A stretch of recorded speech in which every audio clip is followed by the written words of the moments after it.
Welcome back, dear students. In previous video we discussed the struggle against communalism. Now we will discuss casteism, and further we will discuss constitutional provisions for protection of interests of the minorities, weaker and backward classes. Dear students, Indian society by the ancient time is divided on the basis of casteism and caste. In simple words, we can say that Indian social structure is based on casteism. Earlier concept of casteism was different from what is today. To fulfill the basic needs of the society, the task-based communities were at the base of the work division. According to early hypothesis, Varna means Varna system, Brahma, Kshatriya, Vaishya, Shudra was based on 4 occupations. Dwelling arrangement and occupation were based on caste. As the base of occupation was source of income and some castes were getting low income, so they remained poor economically. Before the period of British rule, some communities were living isolated life in the regions where it was not easy to reach, like inaccessible forests and mountainous regions. Social and cultural life of these communities was different from others.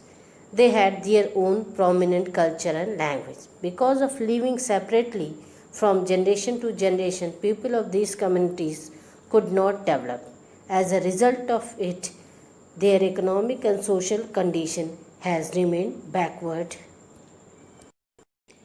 For the welfare of these backward classes, Government of India have made constitutional provisions for protection of interests of the minorities, weak and backward classes. Here are those provisions.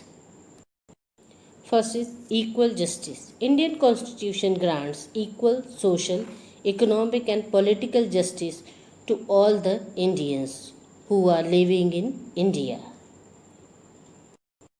Next, no discrimination.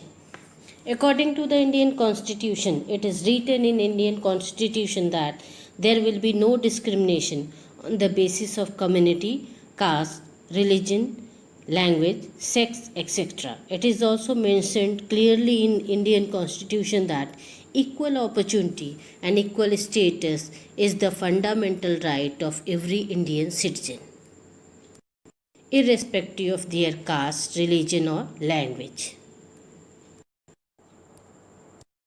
Next is welfare state. Moreover, the states are also given special powers so that they may discharge the duties as a welfare state. It can impose certain restrictions on certain fundamental rights in order to protect weaker and backward class of the society who are living in that particular states. Next provision is right to religion. The right to religion gives freedom to follow any religion. Next provision is equal opportunities. The main objective behind this provision is to provide constitutional help to minorities, weaker section and backward classes so that they can get equal opportunities, justice and status in the country. Next provision is 5-year plan. Care is taken for these classes in the 5-year plans also. Dear students, in next video we will discuss about minorities and special provision for the minorities. Thank you.